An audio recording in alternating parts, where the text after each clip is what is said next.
बिस्मिल्लाहिर्रहमानिर्रहीम। अस्सलाम वालेकुम व्यूवर्स, मैं हूं शेफ़ मारिया और आज मैं आप लोगों के लिए कैशू चिकन की रेसिपी लेकर आई हूं जिसको बनाना बेहद आसान है।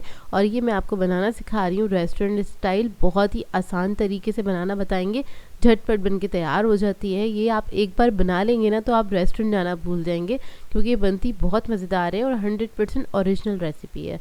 तो चलिए आइए वीडियो स्टार्ट करते हैं। तो इसके लिए हमें चिकन चाहिए होगा। इधर मैंने चिकन लिया था 500 ग्राम्स के बराबर, थोड़े बड़े बड़े पीसेस में मैंने इसको कट कर लिया था।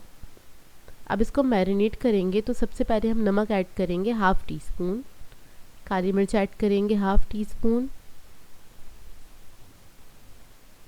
कॉर्नफ्लोर ऐड करेंगे 2 टेबलस्पून,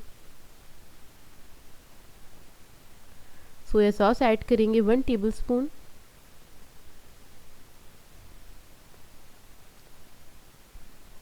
सेसमी ऑयल ऐड करेंगे इसके अंदर 1.5 टी स्पून, लहसुन अदरक का पेस्ट ऐड करेंगे इसके अंदर 1.5 टी स्पून। इस सबको मिक्स कर लेंगे अच्छे से मिक्स करेंगे। और ये जो चिकन है हमारा मैरिनेट हो गया है, इसको साइड पे रख देंगे। अब आ जाते हैं दूसरे स्टेप की तरफ। तो इसके लिए हमने एक प्याला लिया है, इसके अंदर ऐड करेंगे 1 कप पानी। अब इसके अंदर हम ऐड करेंगे dark soya sauce 1 teaspoon, Worcestershire sauce add करेंगे 1 टेबलस्पून,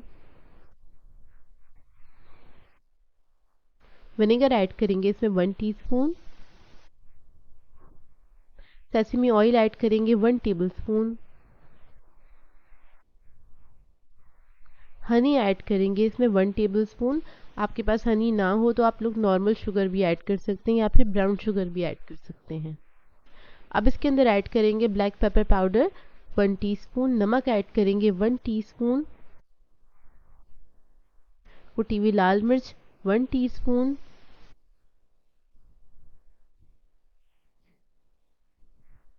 एक अदद चिकन क्यूब ऐड करेंगे,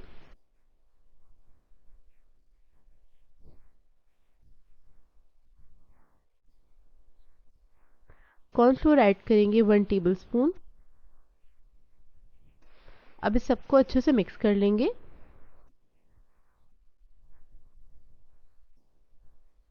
और इसको ढक के हम साइड पे रखेंगे। अब आ जाएंगे डायरेक्टली कुकिंग के ऊपर। तो सबसे पहले हमने एक कढ़ाई ले ली है, इसमें ऑयल ऐड करेंगे 4 to 5 टेबलस्पून के बराबर। इसके अंदर हम क्या करेंगे, चिकन को फ्राई करेंगे। सबसे पहले तो चिकन आपने स्पून की मदद से इस तरह से अलग अलग करके डाल देनी है। और डालने के बाद आपने छोड़ देना है इसको पकने के लिए। एक तरफ हल्का सा कलर आ जाए उसके बाद आपने इसको मिक्स करना है। देखिए इस तरीके से आपने इसको मिक्स कर लेना है। और मिक्स करते हुए आपने इसको कुक करना है। इस पे अच्छा सा कलर आ जाए और चिकन भी हमारा अच्छे से टेंडर हो जाएगा। तकरीबन 3 से 4 मिनट लगेंगे इसको फ्राई होने में। अब इसको निकाल लेंगे। अब उसी पैन के अंदर हम ऐड करेंगे काजू। तो काजू मैंने लिए थे आधा कप के बराबर, ये ऐड कर देंगे। इसको मैंने बीच में से 2 कर दिए हैं। अब इसको भी हम फ्राई कर लेंगे। और मैंने एक्स्ट्रा ऑयल नहीं ऐड करा है, तो चिकन में से बचा था उसी के अंदर फ्राई कर रहे हैं। इसके ऊपर भी जब हल्का सा कलर आ जाएगा इसको भी निकाल लेंगे। अब उसी पैन के अंदर हम ऐड करेंगे लहसुन अदरक का पेस्ट 1.5 टीस्पून के बराबर। आप लोग चाहें तो फ्रेशली लहसुन अदरक को चॉप कर लीजिएगा फाइन और वो ऐड कीजिएगा, क्योंकि उससे टेस्ट ज़्यादा अच्छा आता है। बस लहसुन अदरक को हल्का सा फ्राई कर लेंगे। उसके बाद इसके अंदर ऐड करेंगे yellow bell pepper 1/4 cup, red bell pepper add करेंगे इसमें 1/4 कप, कैप्सिकम 1/4 कप। अब इसके अंदर हम कैबेज ऐड करेंगे जिसको मैंने चॉप कर लिया था, तकरीबन 1 कप के बराबर। और इस सबको फ्राई कर लेंगे। तकरीबन 1 मिनट तक आपने अच्छे से फ्राई कर लेना है। जब अच्छे से फ्राई हो जाएगी और हल्का सा कलर चेंज हो जाएगा इसका, फिर इसके अंदर हम वो मिक्सचर ऐड करेंगे जो हमने स्टार्टिंग में बनाया था। सारा मिक्सचर इसके अंदर ऐड कर देंगे और इसको मिक्स करेंगे और 1 मिनट तक कुक करेंगे, जब तक इसका कलर चेंज नहीं हो जाता।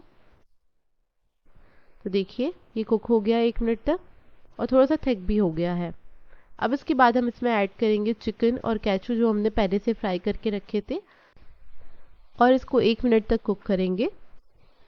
तो ये बहुत जल्दी से बन के रेडी हो जाता है। लास्ट में इसके ऊपर ऐड करेंगे हम ग्रीन अनियन, तकरीबन आधा कप के बराबर, और इसको मिक्स कर लेंगे। इसको मिक्स करने के बाद आपने बहुत ज़्यादा पकाना नहीं है। तो बस ये रेडी हो गया है। इसको बनाइएगा और सर्व कीजिएगा फ्राइड राइस के साथ या फिर प्लेन राइस के साथ भी बहुत मज़ेदार लगता है। तो इसको मैंने सर्व किया था प्लेन राइस के साथ,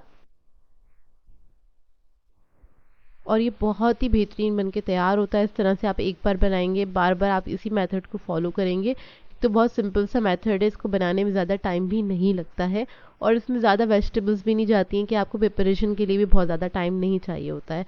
बहुत ही बेहतरीन बनाता है। एक बार ज़रूर इसको ट्राई कीजिएगा और अपना फीडबैक ज़रूर दीजिएगा, बताइएगा ज़रूर कैसी लगी आपको ये सिंपल सी रेसिपी। सो व्यूवर्स, अगर आप लोगों को मेरी रेसिपीज़ अच्छी लगती हैं तो मेरे चैनल को सब्सक्राइब करें, लाइक करें, कमेंट ज़रूर किया करें, शेयर भी ज़रूर किया करें अपने फ्रेंड्स के साथ, फैमिली के साथ। तो मुझे अपनी दुआओं में याद रखिएगा। अल्लाह हाफ़िज़।